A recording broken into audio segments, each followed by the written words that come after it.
Oke, selamat sore rekan-rekan investor Mirae Asset Sekuritas Indonesia.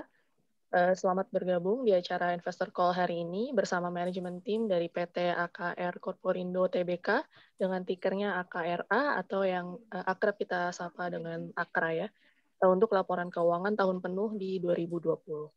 Pertama-tama saya ucapkan terima kasih kepada tim manajemen dari PT AKR Korporindo Tbk yang sudah meluangkan waktunya untuk bisa mempresentasikan laporan keuangan dan juga berdiskusi bersama rekan-rekan investor di acara sore hari ini. Telah hadir di tengah-tengah kita tim manajemen dari PT AKR Korporindo Tbk dengan Bapak Haryanto Adikusumo selaku Presiden Direktur. Selamat sore Pak Haryanto. Selamat sore semuanya. Kemudian ada Bapak Suresh Vembu selaku Direktur dari PT AKR Korporindo Tbk. Selamat sore Pak Suresh. Selamat sore, selamat sore. Saya ucapkan juga terima kasih untuk rekan-rekan investor yang sudah bergabung di acara earnings call hari ini.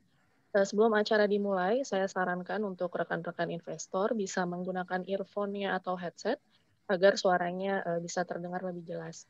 Untuk pertanyaan-pertanyaan yang ingin diajukan kepada manajemen tim, bisa disampaikan melalui kolom Q&A dan pertanyaan-pertanyaan yang sudah diajukan melalui Google Form tidak perlu diajukan kembali di kolom Q&A. Nah, sebelum kita memulai sesi presentasi oleh manajemen tim dari PT AKR Korporindo Tbk, mari kita simak terlebih dahulu analisis teknikal untuk saham AKRA dari tim Investment Information Mirae Asset Sekuritas dengan Bapak Agung Nugroho. Untuk Pak Agung, saya persilahkan.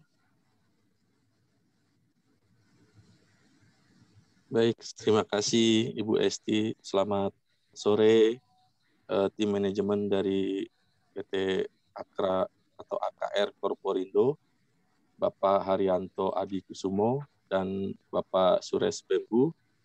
Untuk sore hari ini saya coba menyampaikan melihat dari pergerakan di awal tahun ya, kita coba mulai dari start tahun 2021 ini.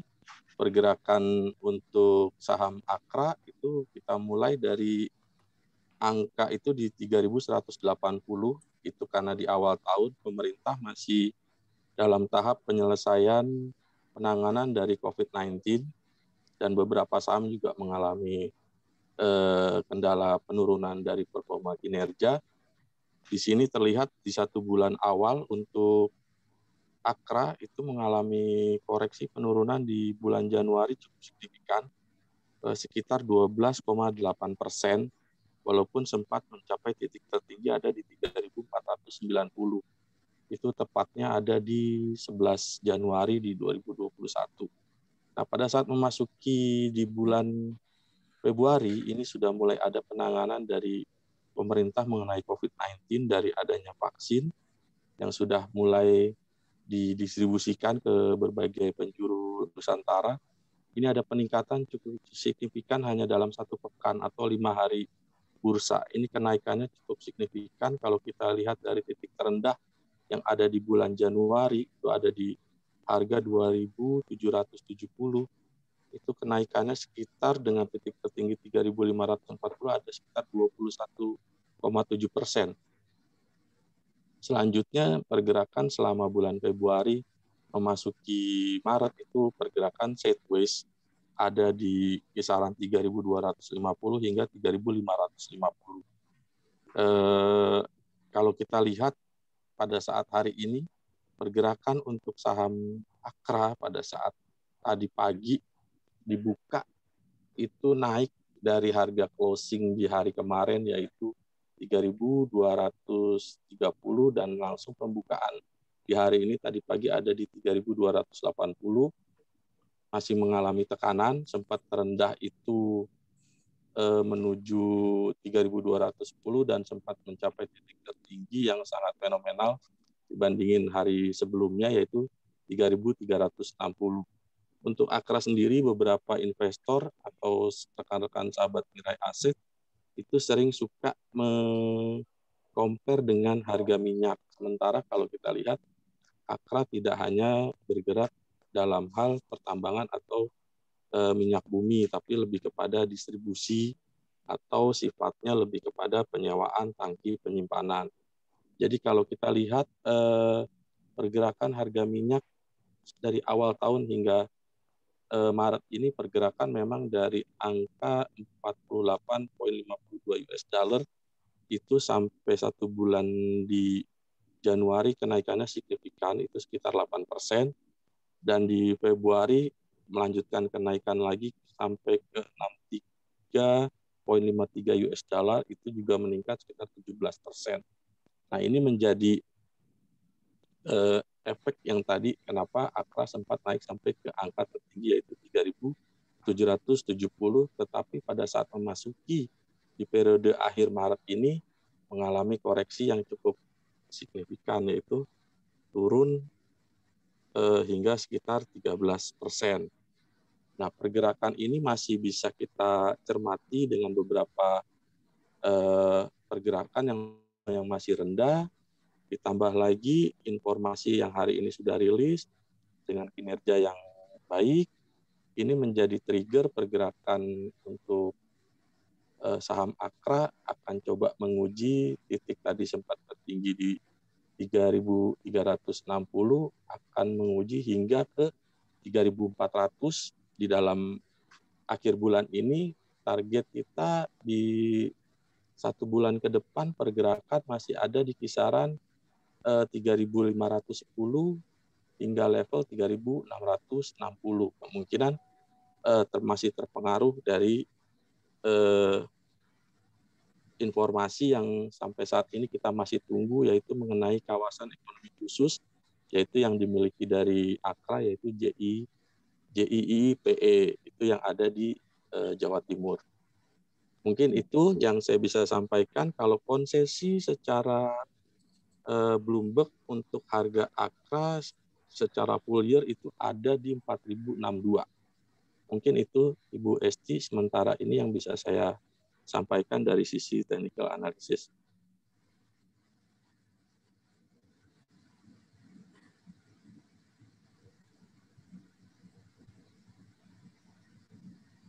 Oke, baik. Terima kasih Pak Agung selaku tim Investment Information Mirae Asset Sekuritas Indonesia atas sekilas analisis teknikal untuk saham Akra. Selanjutnya, mari kita saksikan video overview dari laporan keuangan Akra dan akan dilanjutkan dengan presentasi dari perseroan. Untuk manajemen tim, saya persilahkan.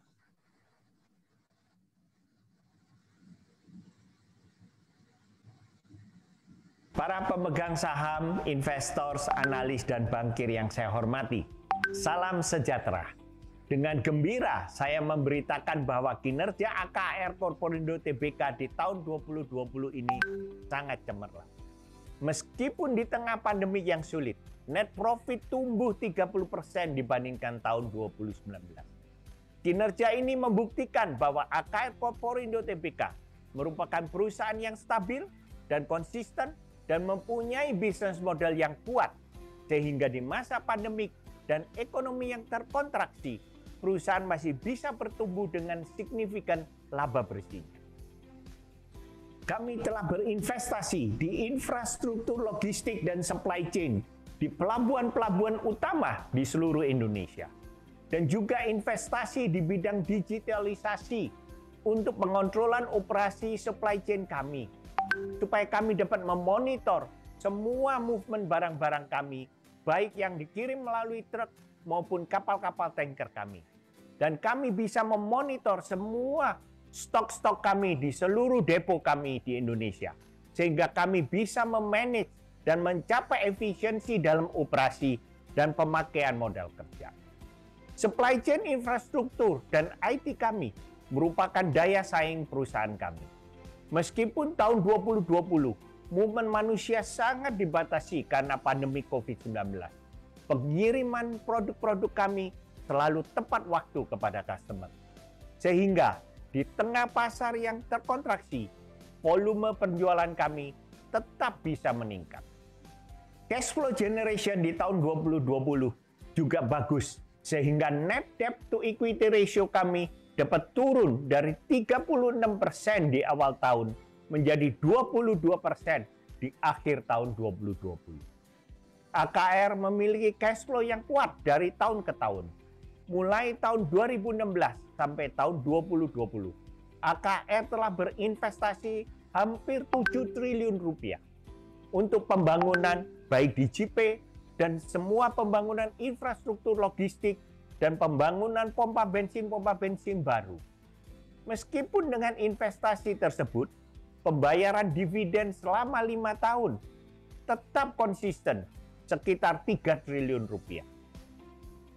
Meskipun dengan investasi dan dividen ini, net debt to equity ratio AKR membaik, turun dari 33% di tahun 2016 menjadi 22% di tahun 2020. Kami yakin ke depan kami masih bisa tetap bertumbuh double digit karena bisnis model kami yang kuat dan monetisasi daripada aset-aset yang telah kita investasikan dalam 5 tahun terakhir. Misalnya, joint venture kami dengan BP di bidang pembangunan jaringan pompa bensin dan aftur yang pasarnya terus berkembang seiring dengan pertumbuhan ekonomi Indonesia.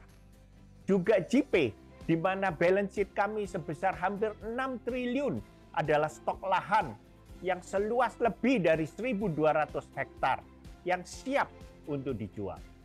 Aset-aset ini bisa dimonetasikan dalam 5-8 tahun ke depan. Sebagai contoh, JP di kuartal pertama 2021 telah berhasil menjual lahan sebesar 14 hektar. Sehingga kami yakin di kuartal 1 2021, profit AKR Corporindo Tbk akan mencapai salah satu quarterly profit yang tinggi. Dengan Undang-Undang Cipta Kerja dan juga KEK status, JP akan menjadi kawasan industri yang menarik, baik bagi domestic investors maupun investors asing. Kami yakin kenapa JP bisa bersaing dengan kawasan industri lainnya di ASEAN. Karena yang pertama, JP saat ini merupakan satu-satunya kawasan industri yang terintegrasi dengan pelabuhan laut dalam dan juga terintegrasi dengan utilitas seperti pembangkit listrik, supply fresh water, waste management, maupun logistik center yang akan dapat menurunkan biaya logistik maupun biaya produksi para tenan kami. Yang kedua, JP juga telah memiliki fasilitas AMDAL sehingga kebanyakan pabrik hanya perlu membuat UKL dan UPL. Ini akan mempermudah mendapatkan izin lingkungan. Yang ketiga, JP memiliki fasilitas klik sehingga investor bisa langsung membangun pabriknya sambil mengurus izin-izin lainnya untuk dapat diselesaikan sebelum pabrik berproduksi. Yang keempat, JP memiliki lahan yang luas di mana kami telah membebaskan lebih dari 1.200 hektar dari izin kami yang seluas 1.800 hektar. Sehingga pabrikan bisa membawa semua supply chain-nya ke dalam kompleks untuk menurunkan biaya produksi. Yang kelima, dengan waktu kita mendapatkan status KEK, maka akan lebih banyak lagi keuntungan lainnya. Sehingga kami percaya, ditambah dengan fasilitas Undang-Undang Cipta Kerja, maka JP akan dapat bersaing dengan kawasan-kawasan industri lainnya di ASEAN. Sehingga kami dapat berkontribusi untuk menarik lebih banyak investor asing ke Indonesia. Karena cash flow kami bagus dan profit 2020 juga meningkat double digit, maka kami berencana untuk memberikan dividen per saham tahun 2020 juga meningkat double digit seiring dengan profit perusahaan. Kita harapkan pemegang saham kami bisa senang dengan peningkatan dividen per saham ini dan akan terus mendukung usaha-usaha kami ke depan. Kami juga berterima kasih kepada semua karyawan kami yang telah bekerja keras memajukan perusahaan dan juga dukungan para stakeholders lainnya seperti pemerintah Republik Indonesia dan para customer dan supplier serta komunitas dan masyarakat di mana kami beroperasi. Terima kasih, salam sehat selalu, Tuhan memberkati kita semua.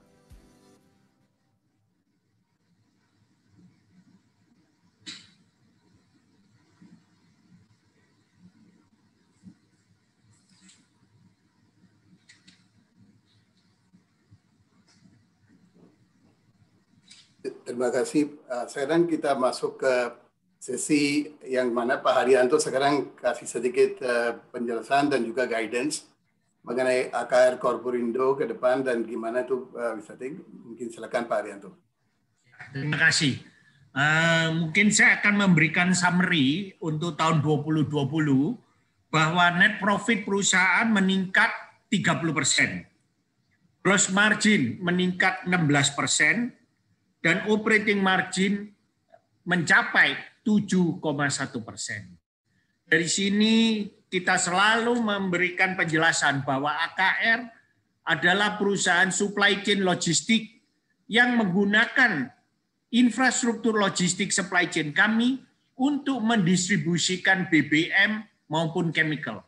Itulah sebabnya kami tidak terpengaruh oleh harga minyak yang naik turun. Tetapi kami tetap stabil, konsisten, dan terus meningkat operating profit kami dan net profit kami. Ya. Di tahun 2020, JP berkontribusi 9% dari gross profit. Tetapi di tahun 2021 kami percaya kontribusi ini akan meningkat. Meskipun di tengah tahun pandemik, kami menghasilkan net cash operating activity sebesar lebih dari 1 triliun, sehingga net gearing kami bisa turun dari 36% menjadi 22% di akhir tahun 2020. Dan untuk menunjukkan bagaimana konsistensi daripada perusahaan AKR dan bagaimana cash flow, strong cash flow kita bisa menunjukkan bahwa 5 tahun terakhir, dari tahun 2016 ke tahun 2020, kami telah berinvestasi sekitar 7 triliun rupiah dan membayar dividen sebesar 3 triliun rupiah. And yet, dan meskipun kita sudah melakukan investasi dan pembayaran dividen ini, gearing kita masih bisa turun untuk mencapai 22%. Ini membuktikan bahwa AKR adalah perusahaan yang konsisten, yang stabil, dan yang menghasilkan cash flow yang baik, sehingga bisa membayar dividen yang konsisten dan baik. Next. Ini adalah peningkatan profit kami tahun 2020 dibandingkan 2019, di mana meningkat 30%, earning per share juga meningkat 30%, cash dari operasi meningkat 62%, dan EBITDA meningkat 11%. Kami percaya di kuartal ke-1 dengan penjualan lahan di JP sebesar 14 hektar, kami percaya di kuartal 1 ini kita akan mencapai salah satu quarterly profit yang tertinggi. Dan kami juga percaya dengan Undang-Undang Cipta Kerja dan juga JP yang sekarang telah dikenal oleh investor dalam negeri maupun luar negeri. Kami percaya dengan penjualan tanah dan juga bisnis kami yang terus berkembang, tahun ini kami tetap yakin bisa bertumbuh double digit.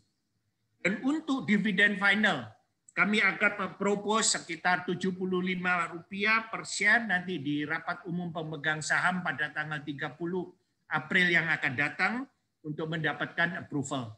Dan kalau ini disetujui oleh pemegang saham, maka total dividen untuk tahun 2020 akan mencapai Rp125 per saham.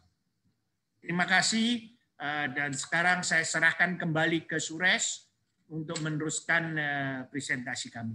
Terima kasih. Terima kasih Pak Haryanto.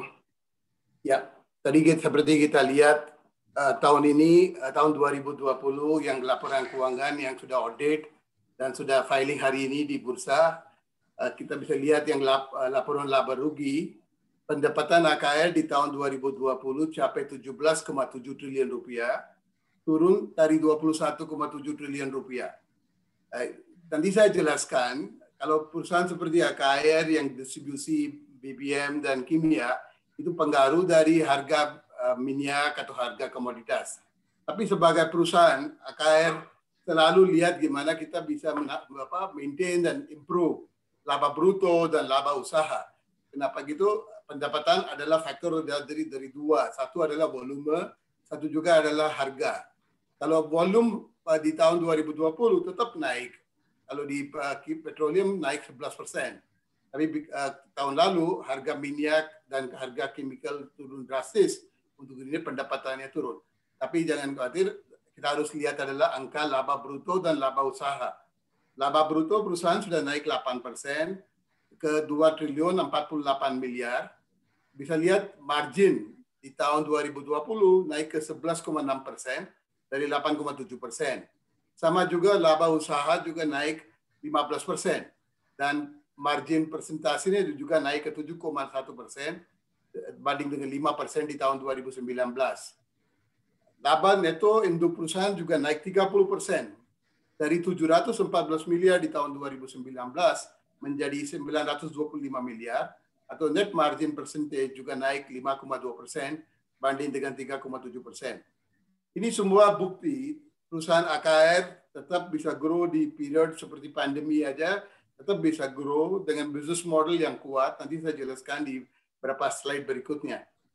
EBITDA perusahaan juga naik 11% tahun 2020. Next slide.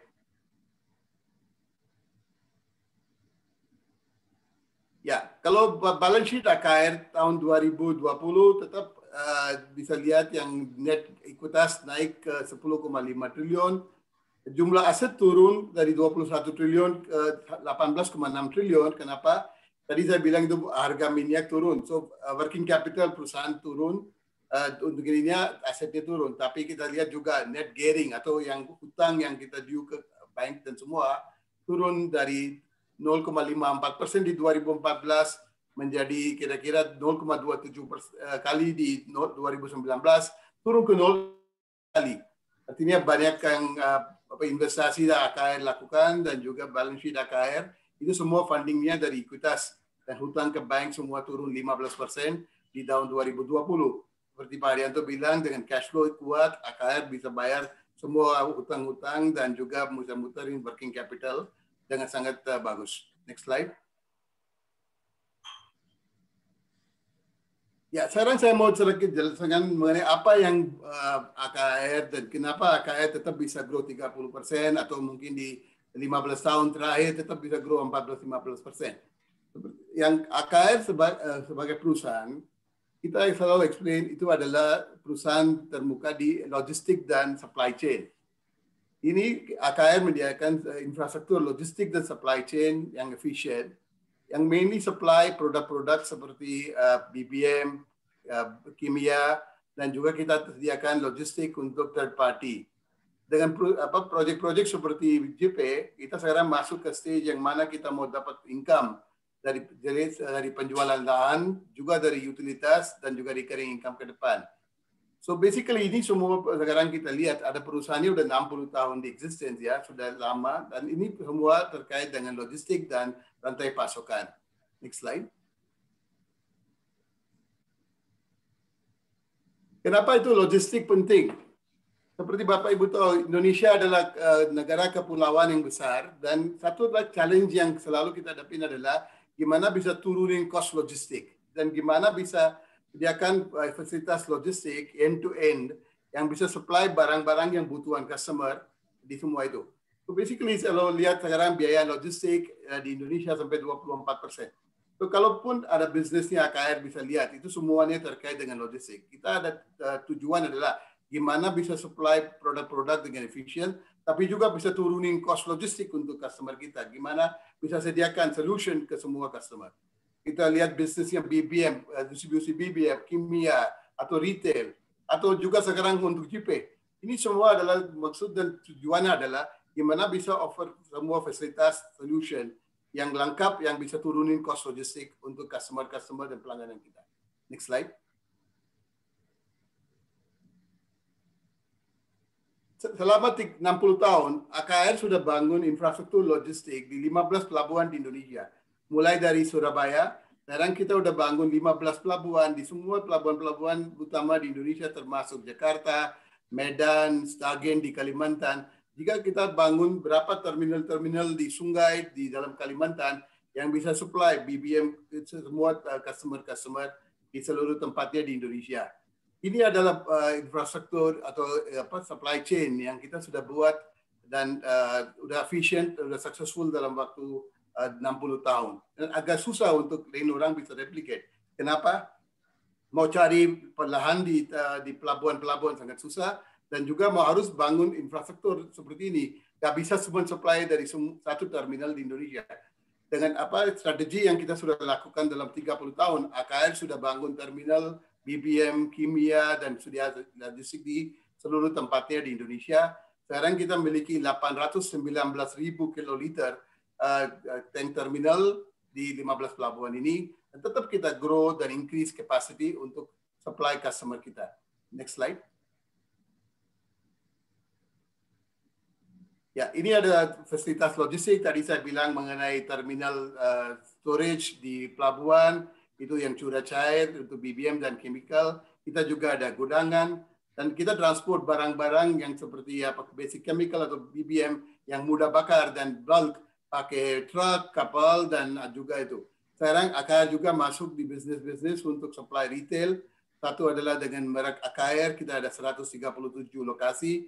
Sekarang dengan BP sudah mulai bisnisnya untuk retail gasolin, dan juga dari tahun 2019 sudah masuk ke Aftur juga. Ini semua adalah bisnis-bisnis, semua adalah integrasi antara logistik dan fasilitas-fasilitas yang kita sudah bangun. Bisa lihat slide ini dari tahun 2004, waktu itu 150.000, sekarang sudah 819.000. Ini adalah sistem logistik yang kita buat yang bisa efisien untuk sebuah customer dan sebagai kekuatan utama untuk KKR Koperindo. Next slide.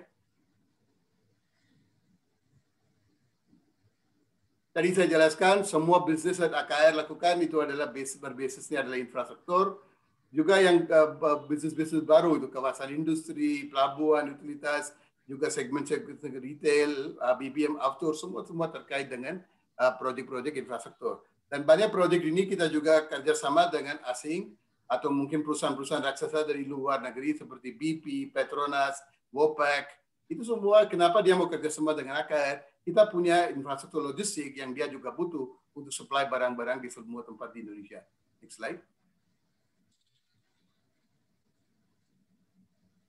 Dalam waktu 15 tahun terakhir, AKR tetap sudah grow pendapatannya 6 kali lipat, dari 2,8 triliun menjadi 17,7 triliun. Laba neto di 15 tahun terakhir juga naik dari 119 miliar menjadi 925 miliar. So bisa lihat tahun lalu, tadi kita lihat 30% growth in net profit. Tapi setiap tahun dari 2005, tetap AKR bisa grow bisnis di pendapatan dan juga laba neto. Nanti saya jelaskan juga mengenai bisnis perkembangan ke depan gimana. Next slide. Bisnis AKR, kalau kita lihat itu adalah di dalam 3 aspek. Satu adalah kimia dasar, distribusi BBM. Dari kimia dasar kita sudah mulai dari tahun 60-an. Kita adalah distributor utama untuk Asahi Mas Chemical. Kalau BBM kita mulai bisnis dari tahun 2005 dan sekarang sudah masuk di bisnis retail dan aviasi. Bisnis-bisnis ini semua seperti kimia dasar. Modalnya ada berbasis komisi. Kita nggak mau ambil risiko harga. Juga di BBM kita ada pass-through semua harga minyak ke customer. Begini waktu tahun 2020, Bapak Ibu tahu harga minyak bisa turun sampai negatif. Tapi AKR nggak mau ambil posisi. Untuk ini tahun 2020, tetap AKR bisa grow profitnya 30%. Banyak orang tanya, gimana di pandemi bisa grow 30%? Itu adalah bisnisnya AKR yang karena kita nggak mau ambil risiko harga, semua adalah pass-through. Kalau lihat yang kawasan industri, nanti saya jelaskan, itu adalah bisnis strategis yang kita mau lakukan, yang bisa dapat bisnisnya untuk jualan lahan dan juga recurring income ke depan. Ini adalah kerjasama dengan Pelindo 3. Next slide.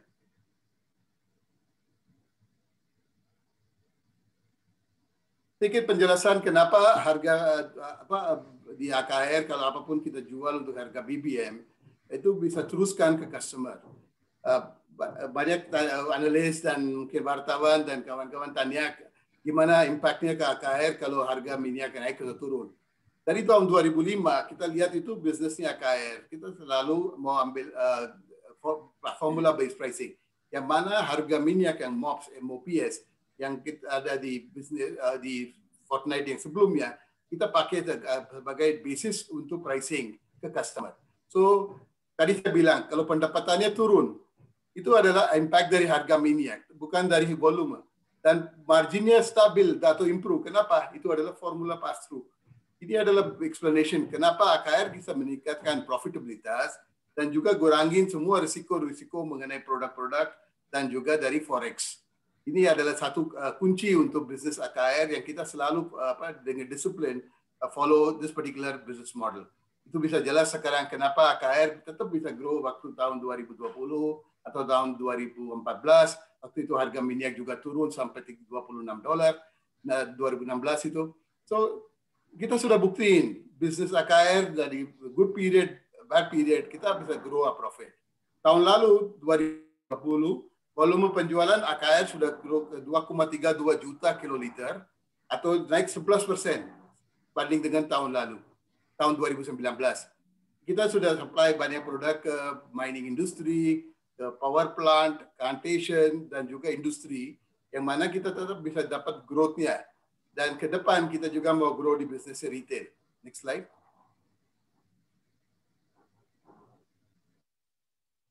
Sebagai bisnis logistik dan juga dengan fasilitas yang lengkap yang kita punya, gimana kita control operation dan gimana bisa efisien.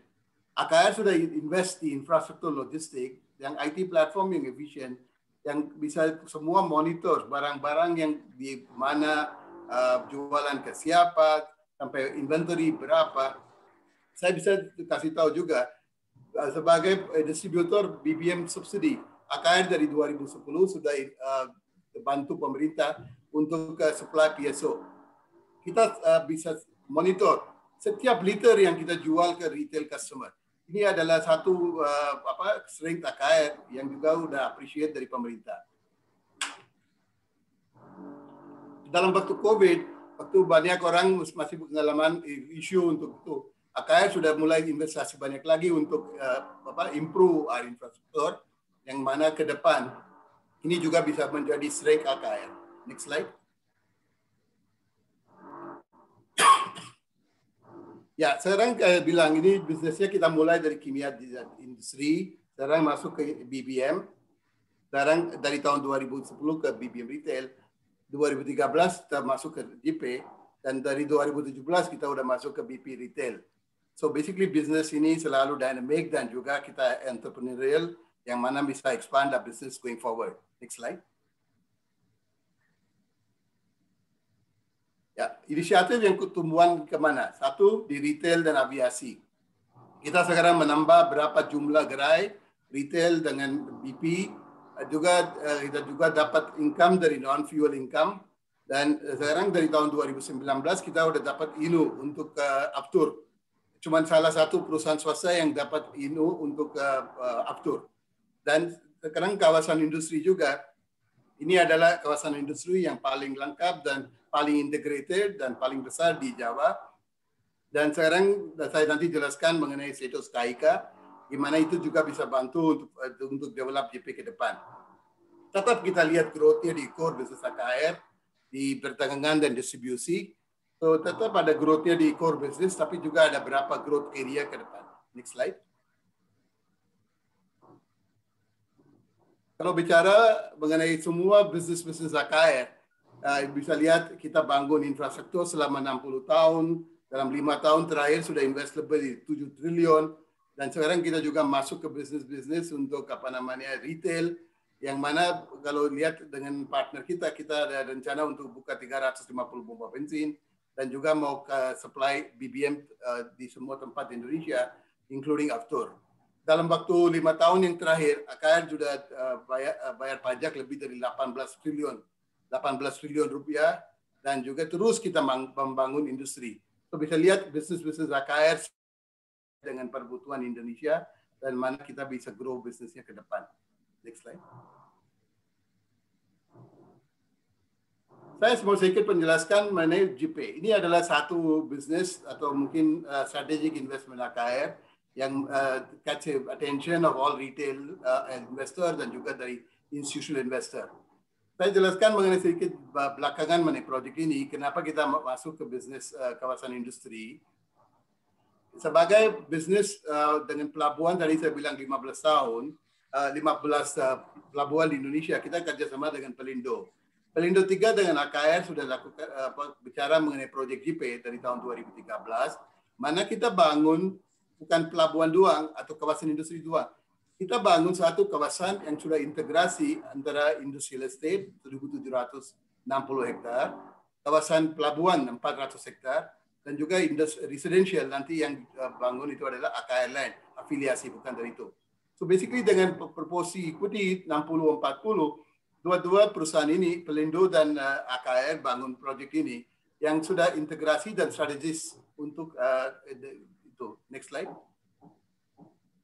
Proyek JP bisa bilang adalah kawasan industri yang sudah master planningnya sangat bagus, dan kita pakai Nippon Koi dari Jepang sebagai master planner, dan di segmen sistem di JP yang kita gimana mau bangun kawasan industri. Tadi Pak Arianto bilang dari 1.760 hektar kita sudah already acquire 1.300 hektar, dan dari 1.300 hektar kita bikin berapa cluster industri. Yang industri yang kita mau bangun adalah industri yang butuh lahan yang besar, yang butuh infrastruktur atau utilitas, termasuk yang pelabuhan, listrik dan semuanya, dan sediakan semua.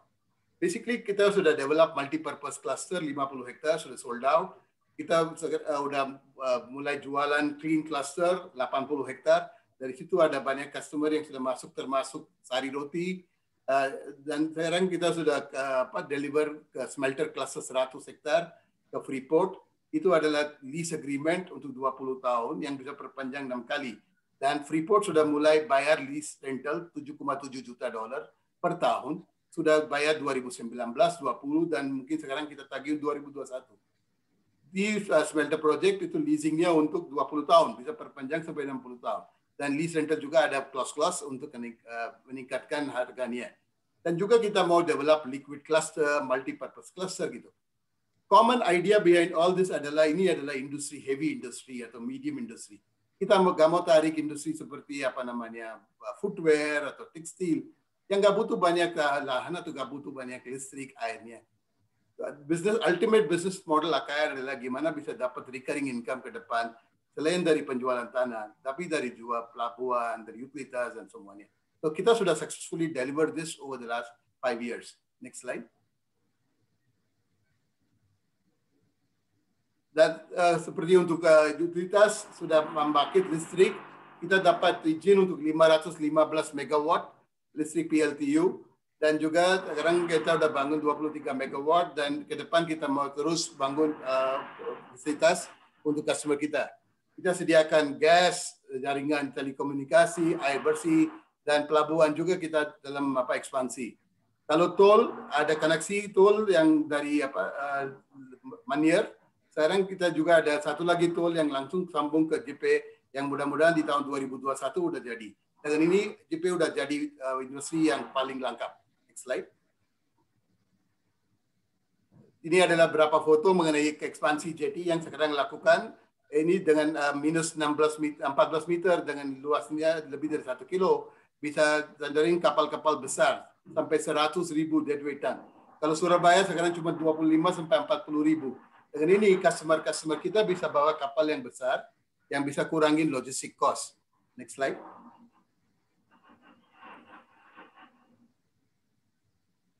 Satu aspek JP yang saya mau highlight adalah dalam waktu tahun 2013 sampai 2020, AKR dengan Pelindo sudah lakukan investasi lebih dari 6 triliun. Tapi semua ini kita pakai uang sendiri, ambil pinjaman dari bank atau luar. So ini adalah kunci atau equity yang kita sudah masuk dalam waktu 5 sampai 10 tahun ke depan. Kita ada rencana untuk jualan tanah sampai 1.250 hektar. Dengan rata-rata harganya 2,3, 2,5 juta per square meter sekarang. Bapak Ibu bisa hitung, mungkin pendapatan dari penjualan tanah aja bisa lebih dari 20 triliun lebih. Dan next slide-nya adalah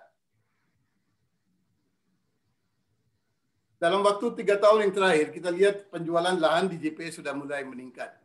Dan tadi Pak Arianto juga sudah already announce, di tahun 2021 kita sudah dapat satu lagi customer, 14 hektar. Ini adalah institusi yang very reputed di Indonesia yang sudah beli lahannya di JP. Ini adalah bukti kenapa banyak customer sekarang cari JP dan gimana kita terus meningkatkan penjualan tanah. Kita ada tanah yang cukup besar dan kita ada rencana dalam waktu 8-10 tahun bisa habisin tanah ini. Dengan ini pendapatan dari penjualan tanah, leasing, itu juga kontribusi ke AKR punya profit terus naik 9%. Dan margin bisnis ini sangat bagus, 50-60% gross margin. So basically dengan investasi JP, kita lihat proportion of contribution dari JP meningkat terus.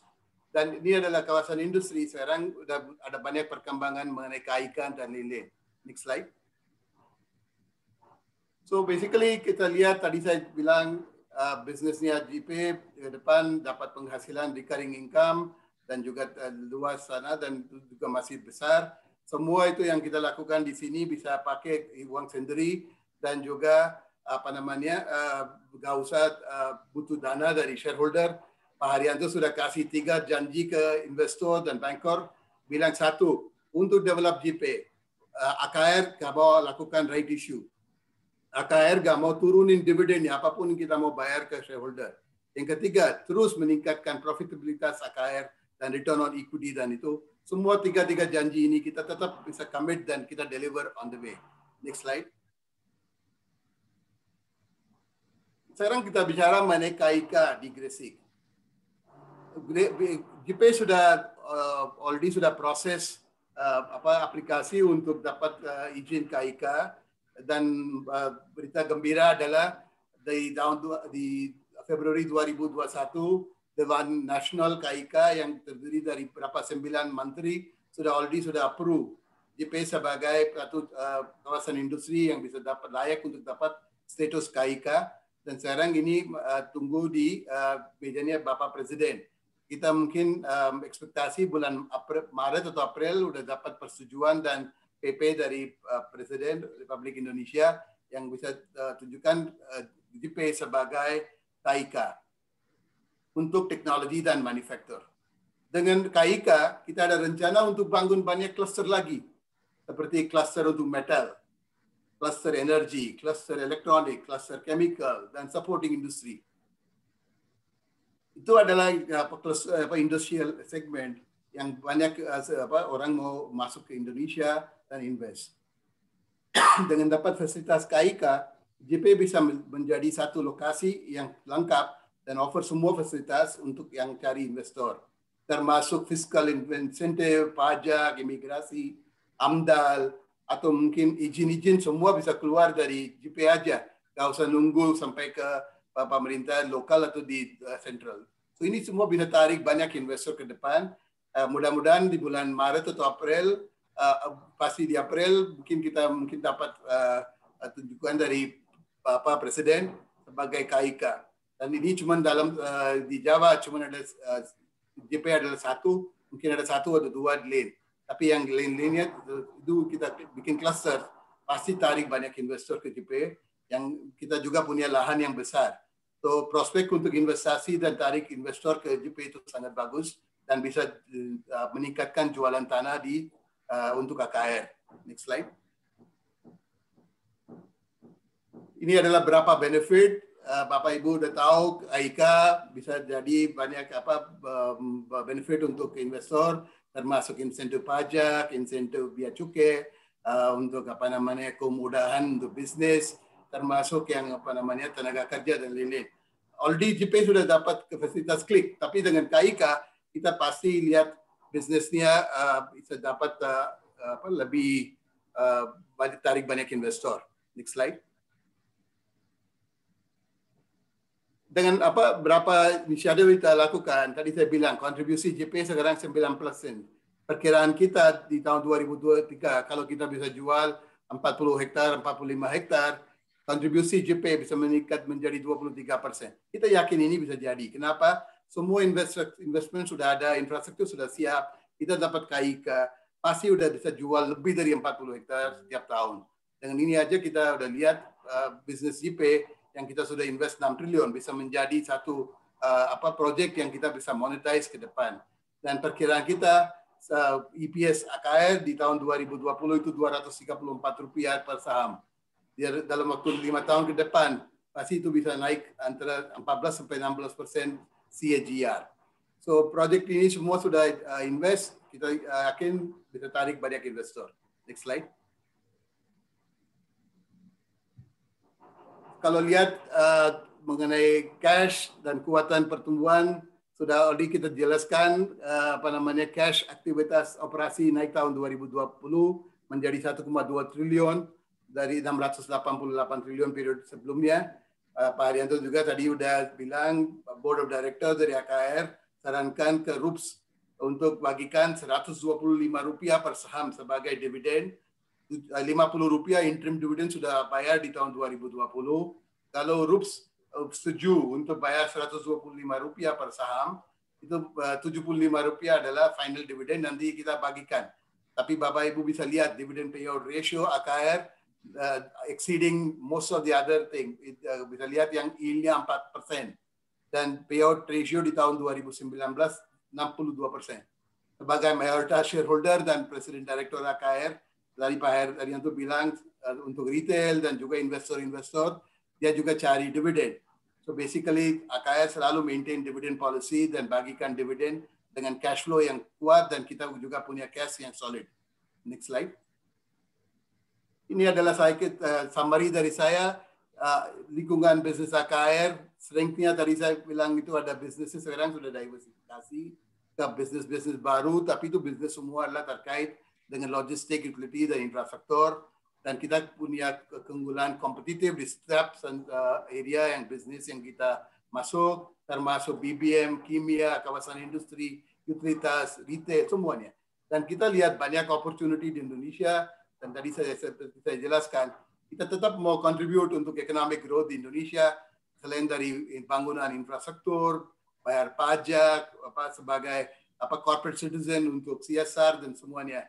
Dan sekarang kita juga ada kerjasama dengan beberapa perusahaan termasuk BP, Petronas, dan banyak orang cari kita. So, pasti ada banyak growth opportunity. Pak Haryanto bilang kita tetap bisa grow di tahun 2021 and we are expecting that we can maintain EPS growth-nya di double digit. Terima kasih. Baik, terima kasih untuk Pak Haryanto Adikusumo dan Pak Suresh atas presentasinya nih. Tentunya dari presentasi tadi banyak sekali insight ya mengenai performa terbaru dari perseroan yang bisa didapatkan oleh rekan-rekan investor. Nah, selanjutnya kita memasuki sesi tanya jawab. Ini sudah ada banyak sekali pertanyaan yang masuk dari rekan-rekan investor, Pak, baik di kolom Q&A dan juga di Google Form. Jadi saya bacakan pertanyaannya, nanti mungkin bisa langsung dijawab oleh manajemen tim. Oke, mungkin ini pertanyaan pertama, Pak, yang paling banyak ditanyakan ya oleh rekan-rekan investor. Mungkin salah duanya ada dari Pak Daniel dan dari Pak Willy. Mengenai yang sekarang sedang sering dibicarakan nih Pak, electric vehicle.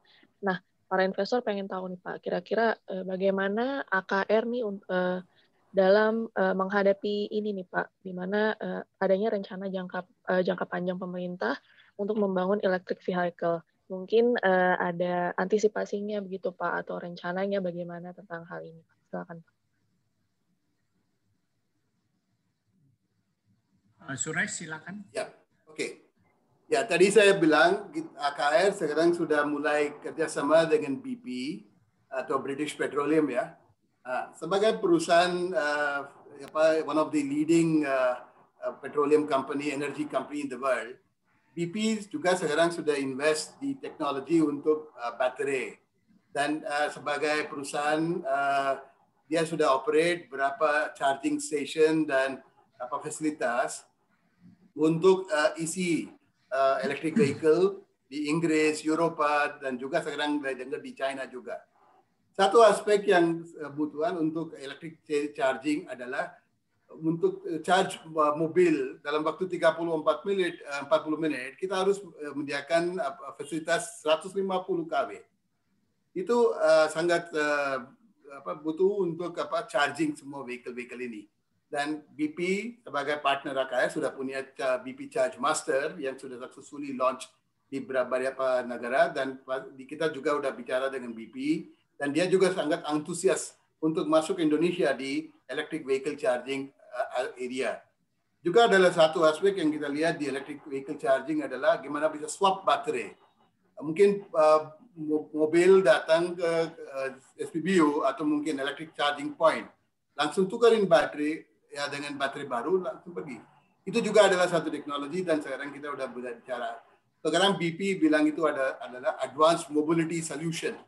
So basically kita siap. Kalau jumlah kendaraan di Indonesia untuk electric vehicle tambah terus dan juga seperti pemerintah sekarang mau bikin berapa industri untuk baterai dan electric vehicle, kita siap dengan partner kita. Dan semua pompa bensin yang kita bangun, kita lihat ada gerai untuk kopi, minuman, dan makanan, itu juga bisa mendapat business income. Waktu customer kita charging, ya dia beli. Dan ini adalah business model yang kita lakukan dengan BP dan siap dengan partner yang kuat dan juga fasilitas lengkap yang kita punya, pasti kita bisa participate di electric vehicle charging ke depan. Mungkin saya tambahkan bahwa kenapa harus ke pompa bensin? Karena rumah itu hanya listrik kita 20 kW. Karena kalau 150 kW itu akan mudah konslet dan resiko orang kesetrum. Itu sebabnya untuk mempercepat daya charging harus ke pompa bensin. Hanya pompa bensin dirubah dari BBM menjadi electric charger. Itu sebabnya BP tetap yakin dan tetap mau ekspansi jaringan pompa bensin di Indonesia. Karena potensial maupun market untuk electric vehicle masih memerlukan pompa bensin. Oke, baik. Terima kasih Pak Haryanto dan Pak Suresh. Mungkin kita bisa lanjut ke pertanyaan berikutnya. Jadi ada yang menanyakan, adakah rencana AKR Pak untuk bekerja sama dengan mitra Gojek misalnya atau Grab atau setara dengan itu Pak, dengan memberi promosi bahan bakar, mungkin dengan konsep membership dan layanan bengkel gitu Pak. Kira-kira bagaimana Pak? Ya, betul. Ini adalah satu aspek yang untuk bikin customer loyalty program itu sangat bagus dan juga kita sudah mulai dengan Grab ya. Dan sekarang kita juga kerjasama dengan Alfamart, ada berapa promotion yang kita lakukan untuk berapa beli sekian dapat 1 liter free atau mau beli BBM dapat kopi atau diskon di kopi. So bisa ada beberapa loyalty program yang kita sudah already mulai dan mudah-mudahan dengan jumlah pompa bensin terus meningkat. Sekarang kita ada 16, tapi tahun ini kita rencana untuk bangun 30 sampai 35 tambah lagi. So ada dengan 50 pompa bensin sebelum akhir tahun ini. Kita juga bikin brand awareness dan loyalty program yang bisa menarik banyak investor. Kita juga ada rencana selain dengan seperti perusahaan e-commerce, juga nanti mau B2B yang mana fleet management dengan taksi atau mungkin dengan perusahaan-perusahaan lain. Kita juga mau kerjasama untuk bangun bisnis retail di Indonesia. Oke, terima kasih Pak Suresh. Kemudian ini pertanyaan yang banyak juga Pak ditanyakan oleh rekan-rekan investor. Jadi apakah AKR ini bagaimana nih Pak untuk kontribusi terhadap lingkungan sendiri? Apa saja yang telah dilakukan oleh PT AKR Pak? Mungkin kita juga mengerti sekarang orang ini pada melihat environment ini penting ya. Tapi AKR sudah melihat ESG itu sejak tahun 2013, di mana nomor 1 laporan annual report kita selalu mengemukakan corporate governance maupun tanggung jawab sosial kita. Yang kedua, waktu kita membangun JP, kita sudah mendesain JP ini zero runoff of water. Jadi tidak ada air yang dibuang ke laut. Jadi semua air hujan di kawasan kami tampung, kami taruh di embung atau di water reservoir untuk kita reproses kembali dan dijual sebagai fresh water kepada tenant-tenant di dalam kawasan. Termasuk juga semua wastewater kita tampung, kita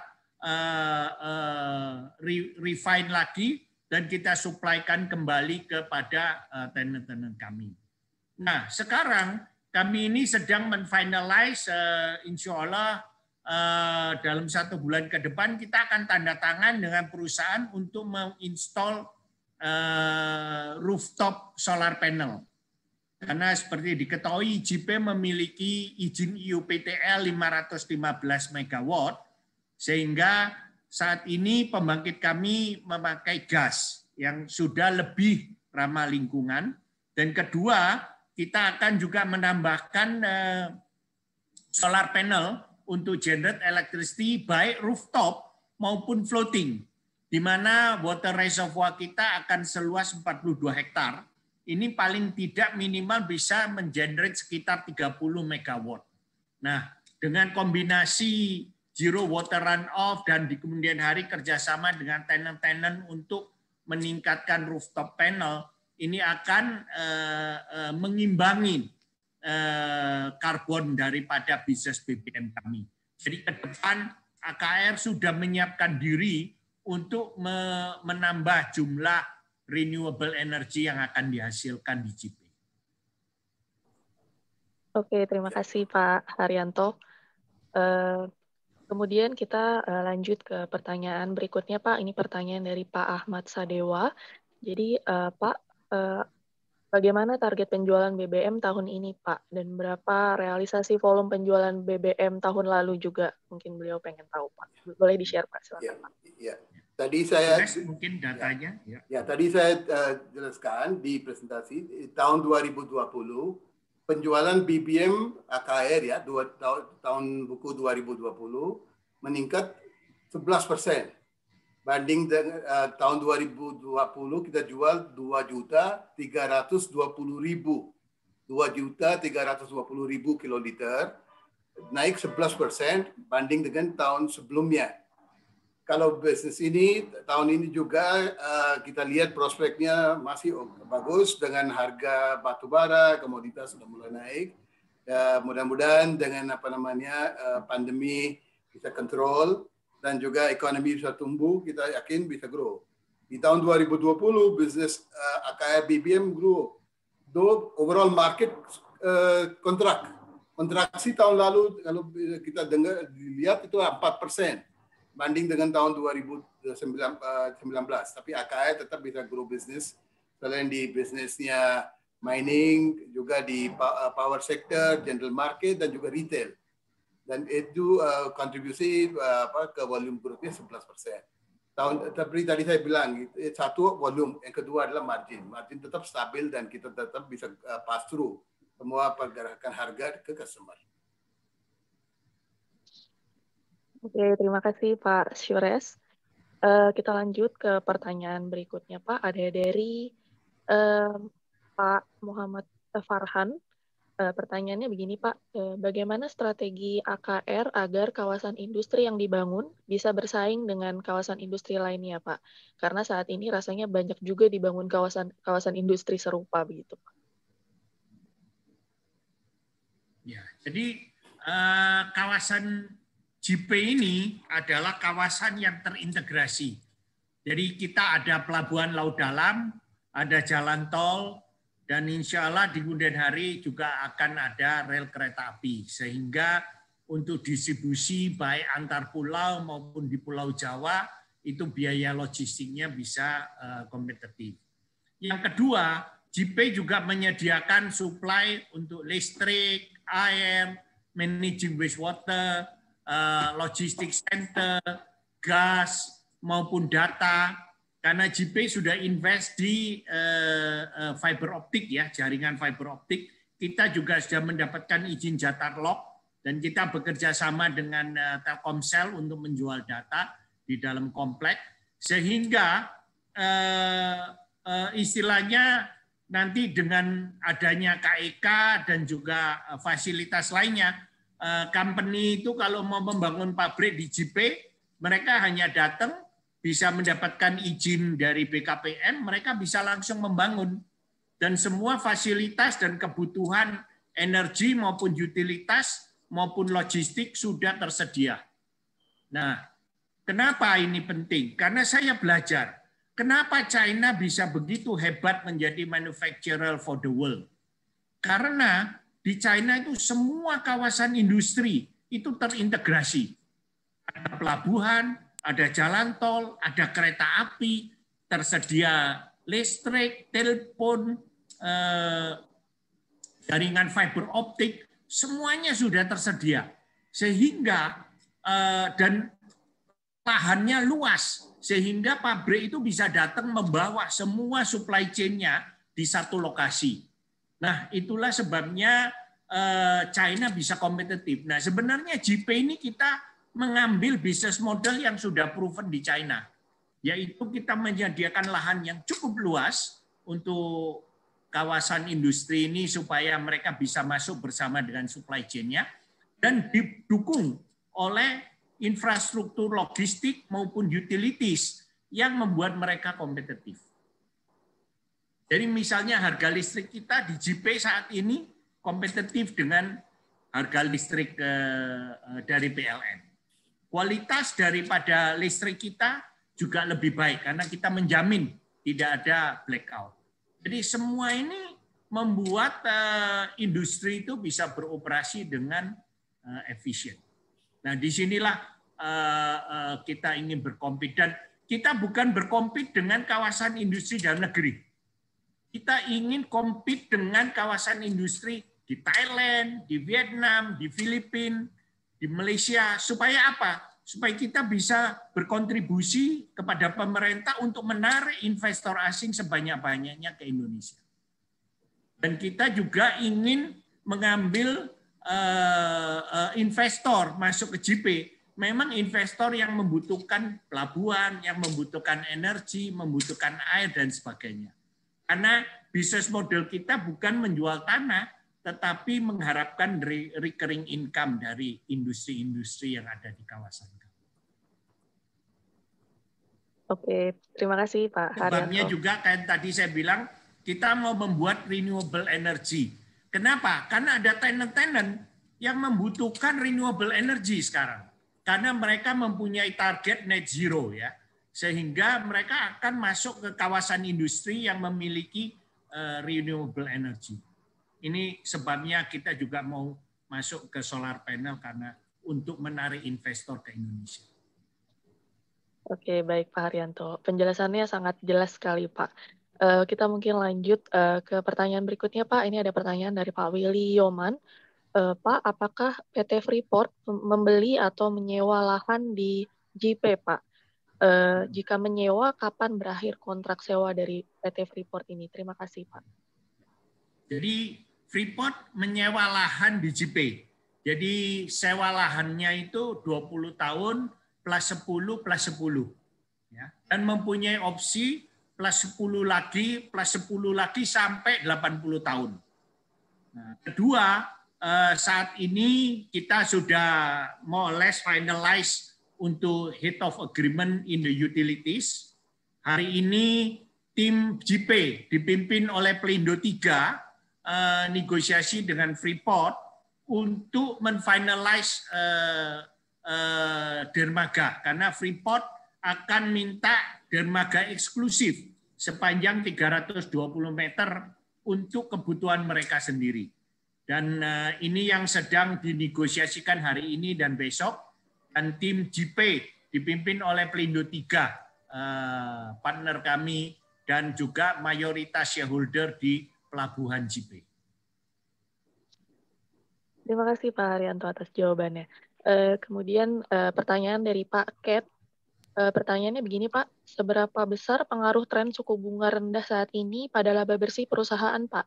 Dan bagaimana perusahaan menyikapi jika di masa yang akan datang suku bunganya normal atau bahkan lebih tinggi?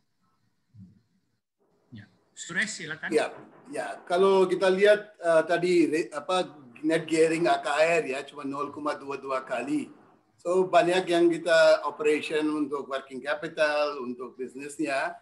Banyaknya fundingnya dari internal cash ya. So kita nggak ada banyak pinjaman dari bank. Itu juga kalaupun udah pinjaman, itu semua untuk working capital. Dan kita dapat semua fasilitas dari bank seperti Bank BCA, Bank Mandiri, dari beberapa bank luar negeri. Yang dapat fasilitas dengan suku bunga yang kompetitif untuk company dengan solid income base dan stability seperti AKR. Kalau bond yang kita issue di AKR dapat ratingnya dari Pevindo terus AA- dengan outlook stable. Dan itu kita juga even when many company were getting interest coupon di double digit, AKR kuponnya bisa antara 8,4% sampai 9%.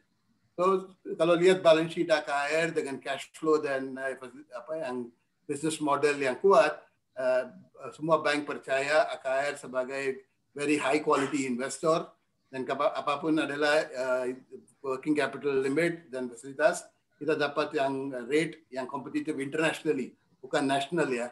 Kita nggak bayar sesuai dengan national company. We're talking about international rate di Singapore yang kita dapat. So basically, we are very solid as far as our credibility is concerned and rating is concerned. So we get very good terms and conditions from the bank untuk buka LC atau untuk working capital loan. Dan banyak bisnis sekarang kita udah lihat ya, CP juga banyak yang proyek kita financing pakai internal cash, tidak ada beban bunga. Banyak perusahaan-perusahaan real estate sekarang kena masalahnya dia punya hutang yang besar, nggak bisa mampu untuk bayar bunga, dan bunganya juga double digit ya. Kalau di JP juga kita pakai internal cash atau equity, tidak ada banyak beban bunga di atas AKR punya bisnis. Kalau bisnis-bisnis seperti BP dan semua ada kontribusi juga dari partner kita. Kita miliki 50,1%, partner kita juga contribute untuk investasi di semua retail, dan ke depan kita juga mau pakai sistemnya dealer, tak butuh banyak pinjaman. Oke, terima kasih Pak Suresh atas penjelasannya Pak. Kita lanjut ke pertanyaan berikutnya nih ya Pak, dari Pak Daniel Hadi. Jadi pertanyaannya, bagaimana AKR menyikapi bisnis model yang sudah dijalankan lebih dulu oleh kompetitor, yaitu misal Pertamina gitu Pak, dengan menyediakan stand-stand coffee shop di beberapa titik Pertamina, dan itu menjadi sebuah income tambahan gitu.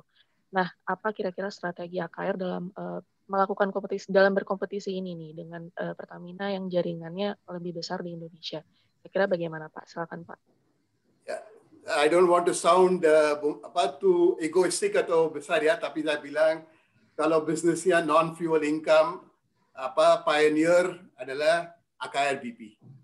Dulu juga kompetitor kita Pertamina, Shell, semua dia juga coba buka gerai seperti kopi atau mungkin makanan atau apa, seperti Pertamina ada Bright Store, BP juga ada Select Store dan semua. Tapi dulu dia gak fokus di area itu. Kalau BP AKR, waktu kita bikin pompa bensin seperti di BST atau Tangerang, Cikarang, Kerawang atau di mana-mana pun, kita bikin semuanya lengkap. Kenapa? BP sebagai retail sudah ada pengalaman atau experience di negara-negara seperti di Eropa, di Amerika, dimanapun. Mana adalah kontribusi dari non-fuel itu bisa hampir 30-40%. Untuk ininya mulai dari tahun 2019 kita kerjasama dengan Alfamart. Semua pompa bensin BP AKR ada Alfamart yang untuk shopping. Kita kerjasama dengan Kopi Tuku, Kopi Kenangan, dan juga dengan makanan martabak, chicken dan semuanya. Saya bilang AKR BP adalah pioneer. Sekarang banyak kompetitor kita juga udah mulai lihat, oh bisnis model ini udah sangat bagus. Dia juga udah mulai kerjasama dengan perusahaan-perusahaan terkait itu. So basically, this is how the business is going to grow. I'm not saying this is something new untuk itu, tapi untuk Indonesia, BP AKR yang introduce konsep ini. Sekarang kompetitor kita juga udah mulai tarik untuk bisnis itu, dan juga mau jualan produk selain fuel, non-fuel juga. Tadi saya jelaskan mengenai EV. Waktu orang mau nunggu untuk isi baterai, ya makan dulu atau beli dulu barang-barang, dan ke depan itu juga bisa menjadi satu tempat untuk last mile delivery. Ada banyak prospek untuk SPBU di Indonesia, dan juga kita udah lihat di dunia. Ini adalah proven model. Terima kasih. Terima kasih Pak Suresh atas jawabannya. Mungkin ini jadi satu pertanyaan terakhir Pak sebelum kita mengakhiri acara. Ini pertanyaannya dari Pak Willy lagi. Bagaimana prospek di industri kimia nih Pak yang merupakan pionir bisnis dari Akra? Mungkin boleh di-share Pak. Ya, bisnis kimia di tahun 2020 ada pengaruh dari COVID ya. Kita tahu banyak pabrik-pabrik di Jawa tahun 2020 produksinya turun drastis dari impactnya dari COVID, banyak yang harus PSBB dan semuanya. Tapi dari kuartal 4 kita sudah lihat ada revival di produksi di semua perusahaan. Maksudnya ini bahan kimia yang kita supply adalah basic chemical yang menjadi raw material untuk consumer goods, untuk kaca, untuk plantation dan semuanya. So basically tahun lalu ada volume penjualan basic chemical turun 8%, tapi impactnya besar lagi adalah dari harga. Harga turun sekitar 19%. Untuk kimia pendapatan untuk kimia turun tahun lalu, tapi dari kuartal 4 kita lihat volumenya sudah mulai stabilize dan juga harga-harga kimia sekarang sudah mulai terbaik. So basically we are rebounding back in the chemical business. Perkiraan kita di tahun 2021, the volume of chemical will grow in double digit banding dengan 2020. Mudah-mudahan itu bisa capai volume level tahun 2019. Tapi seperti saya tadi jelaskan di slide sebelumnya, bisnis kimia juga adalah commission base. Apapun terjadi harga turun naik, kita gak pengaruh banyak, itu adalah komisi yang dapat. Kita gak ambil posisi di harga-harga itu, tapi pasti tahun 2021 volumenya meningkat. Oke, terima kasih banyak Pak. Saya Silakan, bisa Pak. tambahkan potensial daripada joint venture AKR dengan Petronas, kita akan mulai bisnisnya di bulan April, bulan depan. Sehingga kami percaya ke depan joint venture ini juga bisa berkontribusi terhadap pertumbuhan chemicals bisnisnya AKR. Baik, terima kasih Pak Haryanto atas tambahannya.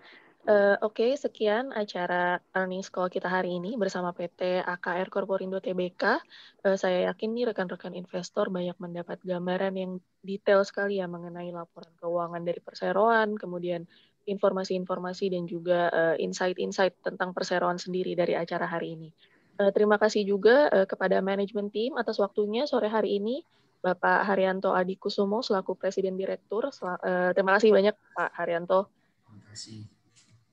Kemudian dengan Bapak Suresh Vembu selaku Direktur. Terima kasih Pak Suresh. Masih Pak. Dan terima kasih juga untuk rekan-rekan investor nih yang sudah mengikuti acara earnings call kita di sore hari ini. Semoga next time-nya bisa berpartisipasi lagi ya Pak ya di acara Mirae Asset berikutnya. Siap. Yeah.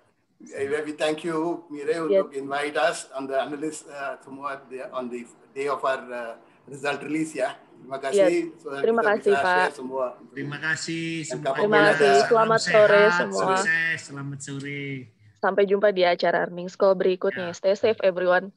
Bye. Thank you. Sampai jumpa.